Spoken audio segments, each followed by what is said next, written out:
Pushing towards the city. Coalition troops led by the Saudi and Emirati forces are attempting to take the strategic port of Hodeidah from Houthi rebels.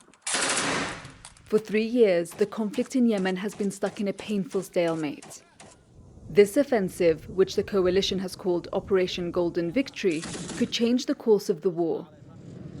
But it comes at a heavy cost.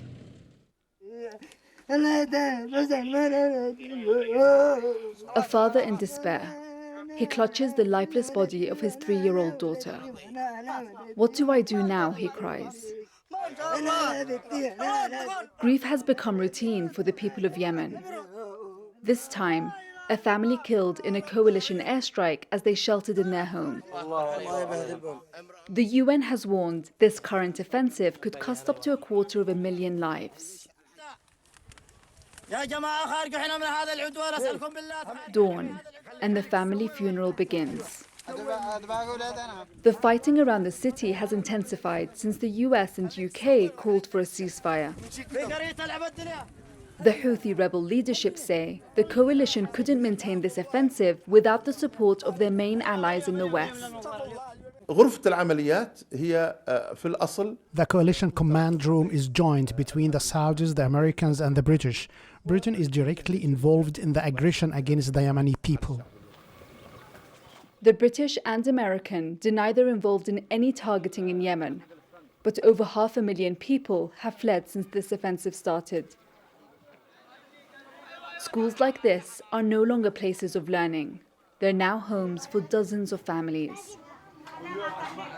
Children's classrooms now turned into makeshift bedrooms. They fear the winter months. The people here rely on the charity of others living nearby to survive. Samia Ali has 7 children. Along with everyone else here, they face violence and hunger. We are victims here. We face the threat of death at any second. It can be a missile or a warplane. We never know if we will make it until tomorrow. We are only alive because of God's mercy. The battle for Hodeidah is having a catastrophic effect on an already dire humanitarian situation. The Saudi-led coalition's aim is to strike a strategic, symbolic and financial blow to the Houthis.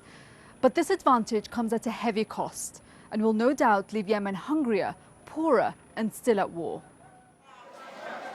This is one of the last functioning hospitals inside Hodeidah. Children lie weak, fighting hunger.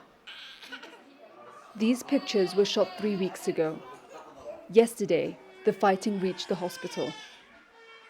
Those who were strong enough fled for safety. For months, aid agencies have been warning that Yemen is on the brink of the worst famine in 100 years. Every day this offensive continues, that threat looms ever closer. Nawal al-Magafi, BBC News, Sana'a, Yemen.